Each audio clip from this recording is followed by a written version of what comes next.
क्या मामला है जो आप यहाँ मानवाधिकार अधिवक्ता के पास आए हैं? हमको पति के ना 3 बजे घर पर से बुला के ले गए, छोटू, सोन, राजा, सुशील। हम गए ना तो हमको पति अति लौटने था तो बोले कि क्या हुआ, तो ऐसे ऐसे ठंडा में ना जहर डाल के पिया दिए हैं।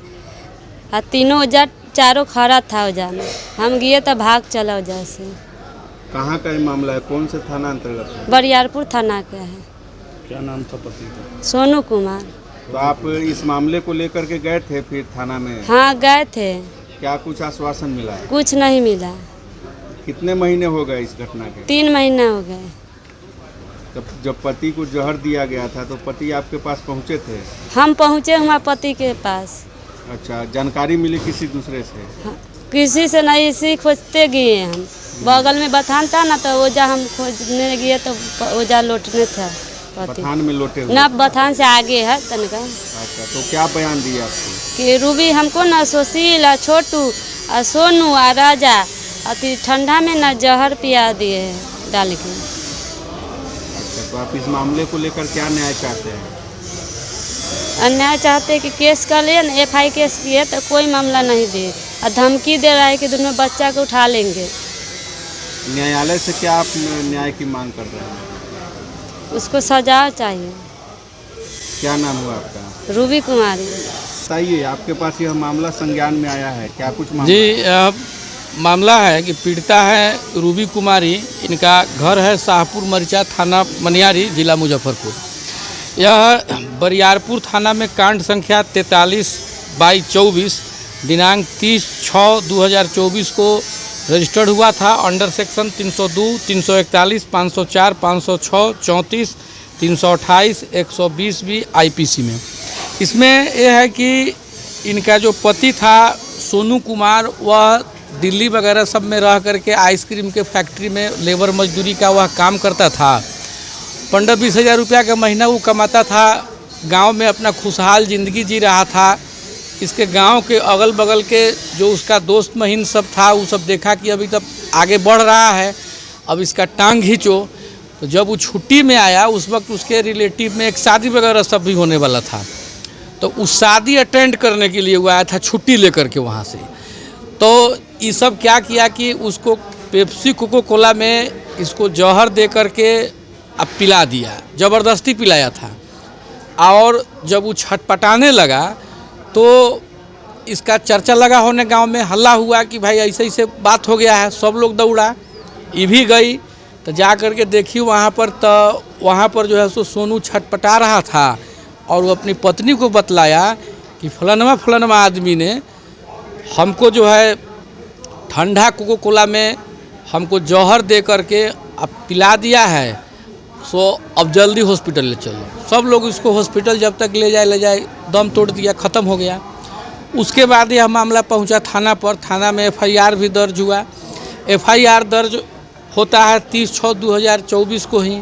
302 में मामला रजिस्टर्ड हुआ। आज तक पुलिस इसके पास में न गया है बयान लेने के लिए, न इसका कोई खोज खबर लेने के लिए। इस बीच में क्या हुआ कि इन लोगों को वहाँ पर अब सारे जो कांड के जो नामजद अभियुक्त लोग हैं, ये नामजद अभियुक्त लोग अब उनके घर पर पहुँच जाता है कि अब केस को उठा लो, कंप्रोमाइज़ करो, मामला को सॉर्ट आउट करो, नहीं तो तुम्हारे दोनों बच्चा को जो है हम ख़त्म कर देंगे। अब ये लोग पूरा दहशत में है। अब सोनू अपने माता पिता का इकलौता लड़का था। उसके पिताजी गांव में रहते थे, खेती बटारी करते थे, लेबर मजदूरी का काम करते हैं। उनके पिताजी उस अभियुक्त के खौफ से गांव छोड़ करके मुजफ्फरपुर में अब लेबर मजदूरी आइसक्रीम वगैरह बेचते हैं, अपना बेचने लगे।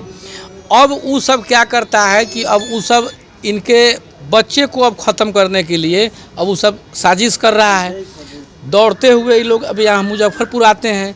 हम लोग कोर्ट में भी प्रोग्रेस रिपोर्ट के लिए हम लोग आवेदन दिए कि कोर्ट से प्रोग्रेस रिपोर्ट मंगवाते हैं। उस सब मामले को दबा देता है थाना।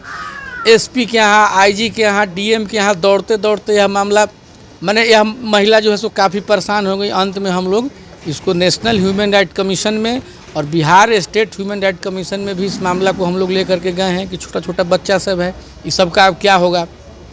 और एडमिनिस्ट्रेशन की इतनी यहाँ का बुरा हाल है कि 302 का अभियुक्त सड़क पर खुलेआम घूम रहा है। ये लोग बता रहे थे कि वह सभी अभियुक्त दिन भर थाना पर बैठा हुआ रहता है और पुलिस जो है से उन लोगों के संपर्क में वो सब रह रहा है, लेकिन इनका बात कोई नहीं सुन रहा है। तो हमारा यही है कि हम लोग मानवाधिकार आयोग में गए हैं। मानवाधिकार आयोग जब मामले का संज्ञान ले लेती है तो कार्रवाई तो होना तय है, लेकिन तत्काल पुलिस इसके पूरे परिवार का, इसके बच्चा का सुरक्षा करे। और आप लोगों के माध्यम से हम यह बताना चाहते हैं कि लोग देखें कि मुजफ्फरपुर जिला प्रशासन की क्या लैचेज है कि एक 302 का अपराधी कहीं पर भी घूम तो रहा है सड़क पर, और जो एक विधवा महिला है वह न्याय के लिए न्यायालय से लेकर के एसपी साहब तक, थाना से लेकर के फिर कोर्ट तक ले, फिर डीएम साहब तक की बउआ रही है। अभियुक्त सरेआम घूम रहा है, थाना हाथ पर हाथ रख करके बैठा हुआ है, 2 बच्चा है। ये दहशत एकदम खौफ में, जो पढ़ने लिखने वाला उम्र है बच्चा सबका, ये लोग दहशत और खौफ में जी रहा है। तो ऐसी तो जो है स्थिति हो चुकी है। मृतक का कोई पुराना रंजिश तो नहीं, वो लेबर मजदूर का काम करता था, वो सब जो है सो था। अभी तक इसकी जानकारी मेरे पास में भी नहीं आया है, लेकिन हम लोगों को जो परिजन के द्वारा बताया गया है कि वह आइसक्रीम के फैक्ट्री में मजदूरी काम करता था और गांव में अखजैन से, तो गांव में अखजैन से कि बढ़ रहा है तो एकरा ख़त्म कर दो, बस वही है। ख़त्म तो करिए दिया, अभी 2 बच्चा है, अब इसको भी ख़त्म करने के पीछे जो है सो सब पड़ा हुआ है। मेरा परिचय हुआ SK झा, मानवाधिकार अधिवक्ता, सिविल कोर्ट मुजफ्फरपुर।